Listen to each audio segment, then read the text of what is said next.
The sun hung heavy over the rolling fields of the Virginia plantation, where the sound of a distant whip cracked the air, breaking up the rhythm of the workers' labor. For Sarah, a young enslaved woman on the Harrington estate, the day began like any other. The heat of the southern sun burned down on the cotton fields, and the weight of the chains on her soul felt no lighter. But for Sarah there was something else. A quiet defiance beneath her tired outside. A fire that burned inside her that no one, not even her master, had ever seen. Her life had been defined by her silence. She had been born into the servitude of the Harringtons, forced to work for them from the time she could walk.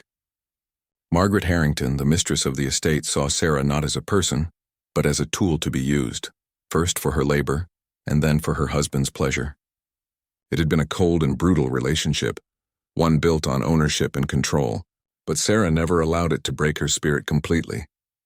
But one night everything changed. Sarah became pregnant, a child born from the forced intimacy with Thomas Harrington, the master of the estate, a child that carried the blood of the oppressor and the oppressed, two lives inside of her that would be torn apart by the cruel divide of race and privilege. The birth of the twins, one black and one white, would shatter the fragile illusion of control that had defined the Harrington plantation for years.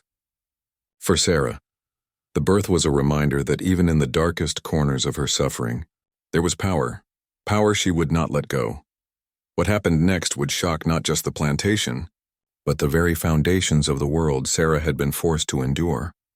The story of a mother's love, of a family divided by the color of their skin, and of the quiet rebellion that would reshape everything was about to unfold. Before we move forward, I ask you, where are you watching from?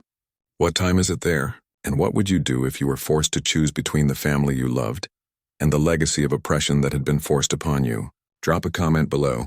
And if you find yourself drawn to tales of resilience and resistance, hit subscribe, because what you're about to hear has been hidden for generations in the shadows of the past. The air on the Harrington plantation was thick with heat and the scent of freshly tilled soil. The endless cotton fields stretched as far as the eye could see, shimmering in the sun like a sea of white, waiting to be harvested. Sarah, her hands raw from years of picking, worked tirelessly alongside the other enslaved women, her back bent with the weight of the labor. But beneath the sweat and the pain, there was a quiet strength in Sarah's movements, a strength born not from physical power, but from the fire that burned in her chest. The plantation was a world of rigid control, where the masters dictated every aspect of life, from the rhythm of the workday to the quiet moments of rest that came only in the dead of night. But Sarah had learned early on to endure. She had learned to silence her own voice, to hold her head down when the masters walked by, to say nothing, to be nothing. It was the way of the world, her world, one where the enslaved were tools, not people. Her mistress, Margaret Harrington, was a woman of sharp eyes and sharp words. She carried herself with the haughty grace of someone born into privilege, a woman who believed herself to be above reproach, above consequence. Margaret had always viewed Sarah with a mixture of contempt and jealousy. Sarah's beauty was undeniable, and Thomas Harrington, the master of the estate, had made no secret of his attraction to the young enslaved woman. The relationship between Margaret and Sarah was one of quiet but deep disdain, a silent battle of wills, each woman vying for control in a world where Sarah had no voice, no power. For years, Sarah had endured Thomas's advances, his cold, calculated attempts to take from her what was not his to claim. But Sarah, for all her silence, had a strength Margaret could not see, a power that had yet to be realized. She knew how to navigate the plantation's web of authority, how to move unseen, how to keep her dignity intact in a world that sought to strip it from her. But there were moments, small moments, that reminded Sarah of her own humanity. It was one of those moments when Thomas took her aside one late evening, away from the prying eyes of the house. He smiled at her, the smile of a man who believed his actions were above reproach. His hands brushed against her skin, and though Sarah's body remained still, her mind began to race with the reality of her situation. She was nothing more than a tool for his pleasure, just as Margaret was nothing more than a trophy wife for his status. Sarah had been forced into this life, forced into servitude, forced into silence. But she was not broken. By the time Sarah learned she was pregnant, it was too late to undo the damage that had already been done. She had been carrying the weight of her oppression for far too long. But now it was literal. A child, two children, would soon grow inside her. One dark, one light, a union of her oppression and her master's cruelty, a reminder that no matter how silent she had been, the world would never allow her to forget where she came from. As the months passed, Sarah's body changed, growing heavier with each passing week. She continued to work in the fields, her hands moving mechanically through the cotton, but in her mind she was somewhere else. She would often steal moments of peace when no one was watching, staring out at the vast expanse of the plantation, imagining what life might be like if she were free, if her children could live without the weight of their heritage. Margaret, too, had begun to notice the changes. She watched Sarah closely, her eyes narrowing with suspicion. There were whispers in the house, murmurs of Sarah's pregnancy, and Margaret's jealousy began to mount. She saw the birth of these children as a threat, as an affront to everything she held dear. Sarah's growing belly was a constant reminder that her husband had taken something from her, something that she could never take back. And as the days wore on, Sarah's fear of what was to come began to grow. But even in the face of that fear, one thought remained constant in her mind. Her children, no matter what their color, would never be slaves. They would never be broken, not by Margaret, not by Thomas, not by the world that had made them. The days leading up to Sarah's labor were filled with a heavy, unspoken tension. Her body, once strong and resilient, had begun to show the strains of the pregnancy. The other enslaved women whispered among themselves, their eyes filled with pity, fear, and a quiet sense of awe for the woman who carried not just the child of her oppressor, but the weight of a system that had long sought to break her. Sarah's every movement was slower now, each step heavier than the last. She worked in the fields until her body could no longer endure the grueling labor. And Margaret, though she kept a close watch, didn't dare comment. Too much time had passed, and too many questions lingered in the air for her to risk confronting Sarah directly. She watched with a kind of nervous detachment, a jealousy simmering beneath her cool exterior. As Sarah's belly swelled further, the night Sarah's contractions began. The air was thick with the scent of rain, the oppressive heat of the day having given way to a cooler breeze. The sky crackled with distant thunder, and Sarah, alone in her quarters, could feel the babies inside her shift. With each tightening wave of pain, her breath hitched, and for the first time in months she felt something else besides the weight of the plantation. She felt the life she had carried inside her stir. The pain was sharp, more intense than she had expected, and for a moment she allowed herself to scream, her voice breaking the silence of the night. But just as quickly she stilled herself. She could not afford to be weak, to let the sound of her pain reach the ears of the overseers or Margaret. The others in the quarters heard her, though, and their sympathetic glances were a quiet support in the midst of her isolation. By the time Sarah was taken to the house to give birth, her body was weary, every muscle trembling with exhaustion. Margaret, ever the mistress of the estate, insisted on overseeing the birth. She stood at the door to Sarah's room, watching with a mixture of disdain and curiosity. Her eyes flicked to the servant midwife, then to Sarah, who lay on the bed, her body slick with sweat. The midwife did her best to ignore the mistress's presence, but the tension in the room was palpable. "I expect everything to go smoothly, Sarah," Margaret said, her voice cold and calculating. She stood rigidly, her eyes not on Sarah but on the servants, on the room itself. "I don't want to hear any complaints. You will raise these children properly, and I expect them to be well behaved." Sarah gritted her teeth, her hands clutching the edges of the bed. She knew that Margaret had no compassion for her, no understanding of the pain she endured. The child within her was a reminder of a twisted relationship, a mark of her suffering. She had no choice but to endure. The first cry broke the silence, sharp and loud, a cry that echoed in the room and made Margaret flinch. The baby was here. Sarah, though exhausted, let out a sigh of relief, but there was little time to celebrate. The midwife quickly handed the child over, cleaning its skin, its small features already taking shape. Sarah could feel a warmth spreading through her chest as the midwife handed her the first child, a dark-skinned boy, his face a mirror of her own. She gazed at him, a mixture of love and sorrow filling her heart. He was beautiful, her son, but in the world he was born into, his beauty would never be enough to protect him. He would carry the weight of her legacy and the burden of the system that had created him. But there was no time for reflection. The labor continued, the pain sharp and persistent. The second baby was on its way. The hours dragged by and the room filled with the sound of Sarah's pained breaths and Margaret's impatient shifting. When the second baby was finally born, the room fell into a stunned silence. The child was pale, almost white in complexion, with fair hair and delicate features. Sarah's heart skipped a beat as she looked down at the child in her arms.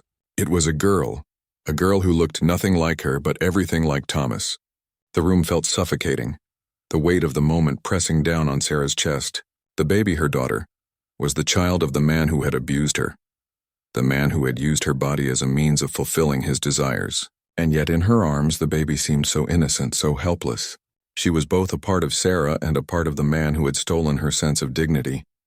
Margaret stood frozen in the doorway, her eyes wide with shock. The sight of the two children, one dark, one light, was enough to stop her heart. For a moment there was no sound but the steady breathing of Sarah and the quiet cries of the newborns. Margaret's voice, sharp and laced with disbelief, broke the silence. "What is this?" she demanded, her eyes flicking between the two babies. "What kind of curse is this?" But Sarah said nothing. She looked down at her children, feeling a profound sense of helplessness wash over her. She had given birth to two children who were bound by blood, but divided by the cruel system that sought to define their worth. In this moment she knew that they would never be allowed to simply be children. They would be defined by the color of their skin, by the legacy of oppression they had been born into. She held them close, her heart heavy with the weight of their fates in her arms. They were just babies, innocent, pure. But outside of this room, in the world they were born into, their lives would be anything but innocent. Margaret's voice cracked with fury. "I will not have these children on my estate. This is a disgrace," she spat, her face contorted with rage.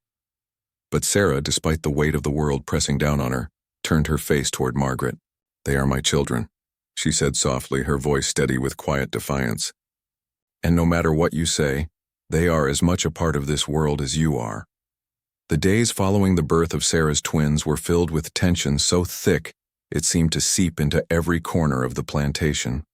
Sarah, still recovering from the pain of childbirth, was left to care for both children in secret. Margaret, the plantation mistress, fumed in silence, her fury simmering beneath the surface. The plantation house, once a place of authority, was now overshadowed by an air of uncertainty. Samuel Hargrove, the master of the estate, had yet to return from his trip, and Margaret, though still in mourning over the loss of her power, found herself unable to do anything but seethe with anger at the injustice of it all. The very existence of Sarah's children was a blight on her world, a symbol of the betrayal she could not erase. She had not expected this. The birth of a child, yes, that was one thing. But to have both children born of her own husband's blood, one black, one white, was a humiliation she could not process. The cruelty of it wasn't just in the fact that Sarah had been forced to bear these children, but in the twisted irony that the very child who looked like Thomas would be raised in her home, in her world, while the other, dark-skinned and marked as a slave, would be cast aside and forgotten. Margaret, when she did speak of it, often referred to the children as the abomination in the privacy of her own quarters, hissing her disgust at the thought of their existence.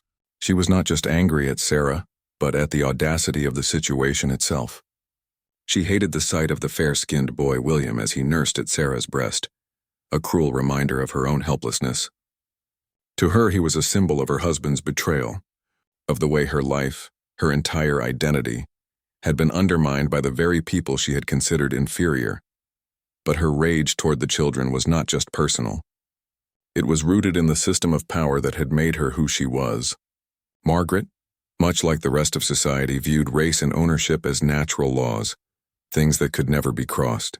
For a child of hers to be born from a slave, born of the blood of an enslaved woman, was a blasphemy against the very social order she had fought so hard to uphold. One afternoon, as Sarah held both babies in the small quarters she had been assigned, Margaret barged into the room, her face twisted with fury. "You will not keep them together," she spat, her voice sharp enough to cut through the room. She pointed to the twins with disgust, the contempt she felt for Sarah evident in every word she spoke.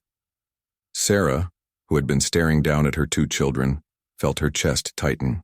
She had known this moment would come. Margaret had always treated her with disdain, but now the fury was even more intense.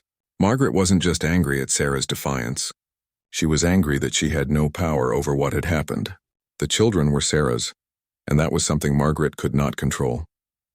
"They are my children," Sarah replied quietly, her voice steady despite the storm raging around her. She looked down at William, her fair-skinned son, whose innocent eyes gazed up at her without comprehension of the world he had been born into. Beside him, Elijah, the darker twin, slept soundly, blissfully unaware of the hatred that surrounded them both. "You will not raise them together," Margaret repeated, her voice now dripping with venom. "The boy with the light skin will be mine. The other, he is a slave, and he will remain with the others. He will never be a part of this family." Sarah's heart tightened as she looked at her son William, the child who had been born with the color of his oppressors, who would have a life that was far different from his twin. But Sarah would not bend to Margaret's will. She refused to let her children be divided by something so arbitrary as skin color. Margaret stepped forward, her eyes flashing with an intensity that made Sarah recoil. "You're nothing but a tool," Margaret hissed. "You've birthed this mockery of a family, and now you will live with it." She turned on her heel, storming out of the room without another word. The air in the room felt heavy with the aftermath of the confrontation. Sarah clutched her children closer to her chest, feeling the weight of the decisions she would soon have to make. The world was forcing them apart before they even had a chance to know each other, but Sarah wouldn't allow it. She would fight to keep her family together no matter the cost. As the weeks passed, Sarah's resolve hardened. Margaret's attempts to separate the twins were relentless. William was taken from her frequently, and though Sarah was allowed brief moments with him, it was clear that the child's upbringing would be vastly different from that of his darker twin. William was raised with the privileges of a master's child, while Elijah remained in the quarters, growing up in the harshness of slavery with no protection or promises of a better future. But even in the harshest of conditions, Sarah's love for her children remained steadfast. She would whisper to Elijah at night, telling him stories of his twin brother, of the bond they shared, and of the world they might one day see together. She had known from the moment they were born that their lives would never be the same. But she would raise them to know each other, to understand that they were more than the sum of their circumstances. Margaret's fury never subsided, and neither did the ever-present weight of the oppressive system that held Sarah and her children in chains. But through every threat, every punishment, Sarah held on to the hope that one day her sons, no matter their color, would find a way to be free. As the years passed, the stark contrast between the lives of Sarah's twins became undeniable. William, the fair-skinned son of Margaret, was raised in the lap of privilege, sheltered from the harshness of the plantation's true nature. His days were spent in the comfort of the mansion, surrounded by the finest clothes, the softest bedding, and an education that promised him a future beyond the fields. Margaret doted on him, her love for him tempered only by the quiet resentment she harbored for the dark-skinned child who reminded her of the bitterness she could never erase. Elijah, on the other hand, grew up in the shadow of his brother's comforts. He was kept in the slave quarters, where the air was thick with the weight of his mother's sacrifice and the relentless cruelty of the plantation. He wore the same rough clothes as the other enslaved children, his skin a constant reminder of the division that had been drawn between them. Though he was raised with his brother's blood, the differences between them could not have been more pronounced. Elijah's childhood was marked by the same struggle that all enslaved children faced: endless labor, the threat of punishment, and the deep knowledge that his future was already decided for him. He had no chance of escape, no hope of ever being more than what he was. His mother, Sarah, whispered to him in the quiet of the night, reminding him of the bond they shared with William, of the love that transcended the world that sought to tear them apart. But the world outside their small quarters told a different story. William, unaware of the suffering of his twin, grew up sheltered. Margaret made sure of it. He was taught to read and write, to study the ways of the masters, to prepare for a life that would one day be his to command. As he grew older, he took on more responsibilities around the plantation, though his tasks were always light compared to the grueling work Elijah endured. William had a childhood filled with play, with leisure, and with the knowledge that he was destined for something greater than the land he had been born to. But Elijah's awareness grew as well. He saw his brother from a distance, often through the windows of the mansion or from the fields where he worked. He would watch William ride by on horseback, his face full of youthful joy and ignorance. The child he once shared a bond with was now a stranger, living in a world so different from his own that it seemed like they were born on different planets. Elijah's bitterness grew, fueled by the anger of being forced into a life that was not his own. He resented William for the life he had been given, for the opportunities he would never have. He resented his mother for the love she gave him, and yet the world would never allow him to live as she wished. He resented the masters, the overseers, and the very system that allowed one child to live freely, while the other was enslaved. There were times when Elijah would stand in the fields, staring out at the mansion in the distance, and wonder if William ever thought of him. Did he ever wonder about the brother he had never been allowed to know? Did he ever question why his life was so different from Elijah's? Elijah had no answers, only the ache of unspoken questions that seemed to cut deeper with each passing day. One day, as the twins neared adolescence, they crossed paths in the most unlikely of places. It was a warm afternoon, the sun high in the sky, and Elijah had been sent to deliver an order from his mother to the house. He entered the yard near the stables, his heart racing with a mixture of nerves and anticipation. He knew it was a rare chance to see William face to face, and he wasn't sure if he was prepared for the encounter. William was there, mounted on his horse, his face flushed from the day's heat. He saw Elijah approaching and for a moment paused. His eyes widened in surprise. There was something unfamiliar about the boy standing before him. It was as if for the first time William was seeing the reality of their existence laid bare before him. Elijah stood still, his fists clenched by his sides. He hadn't spoken to his brother in years, and the sudden meeting filled him with a mix of rage, sorrow, and disbelief. William seemed unsure of what to say, his gaze flicking from Elijah to the mansion in the distance. Finally, William spoke, his voice awkward. "What are you doing here?" Elijah's jaw tightened. "I've come to deliver a message," he said, his voice barely above a whisper. The resentment in his chest bubbled up, but he kept it contained, not wanting to reveal the full weight of his anger. William studied him, his eyes narrowing. "You're still working in the fields, aren't you?" he asked, as if the idea of a life spent in the fields was nothing more than a passing thought. Elijah's breath caught in his throat, and for a moment he felt the sting of being seen as less than human. But then a sharp, bitter laugh escaped him. "Yes, William, I'm still in the fields."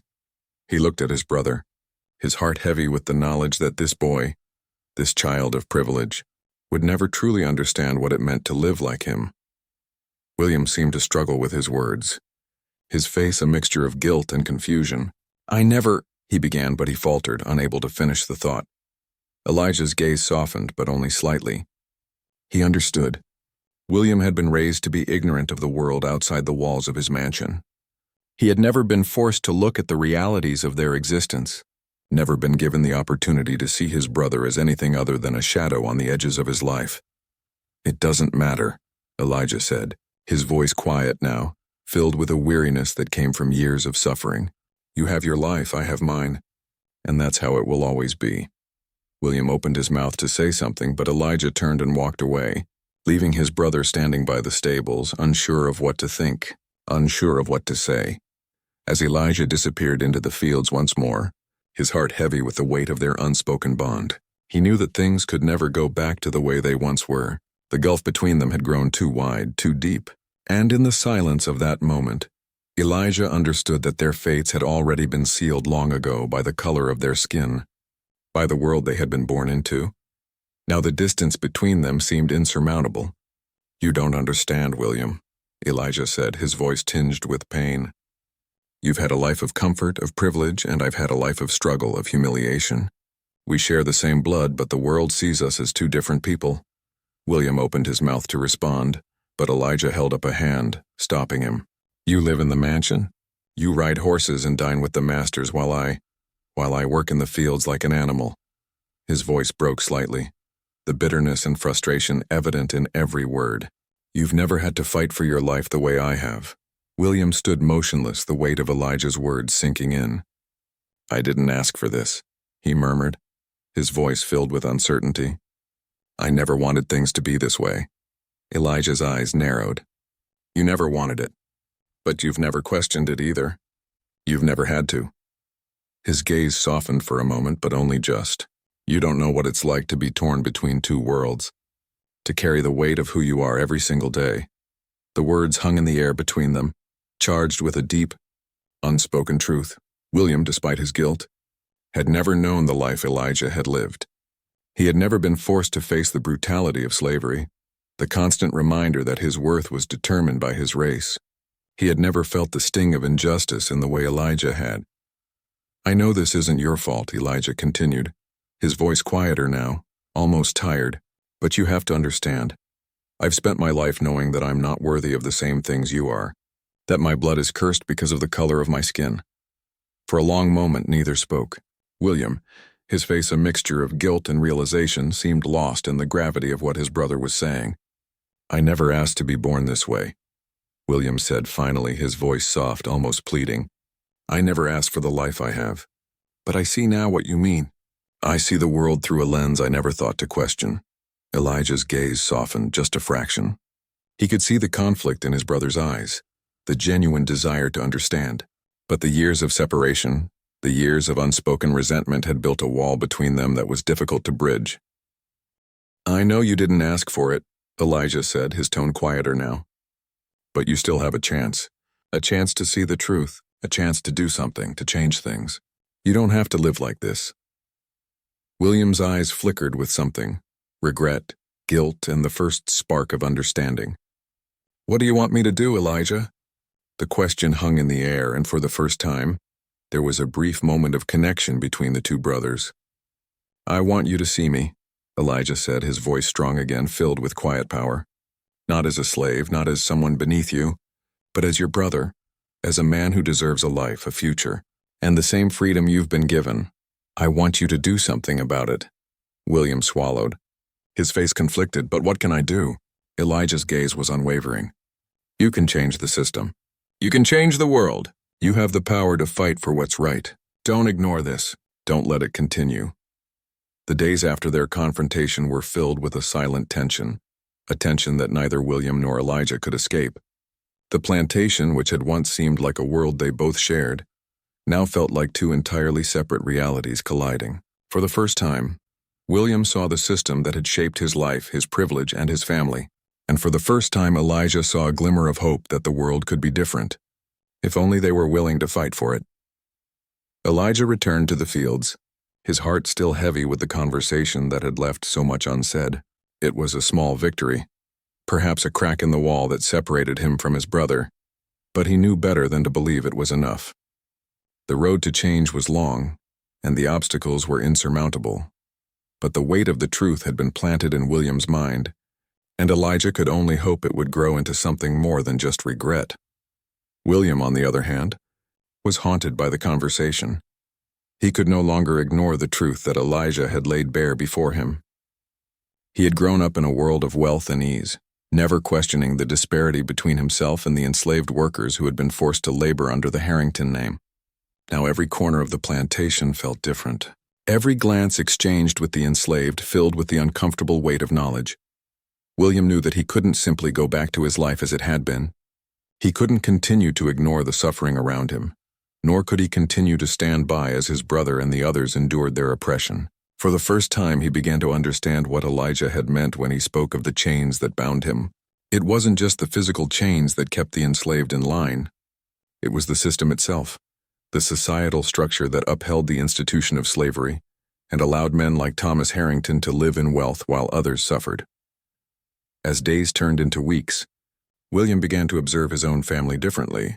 He looked at his father, the man who had made his fortune off the backs of those he claimed as property, and his heart hardened with a mixture of anger and guilt. He could not erase the years of complacency, the years spent in the luxury of ignorance, but he could begin to act.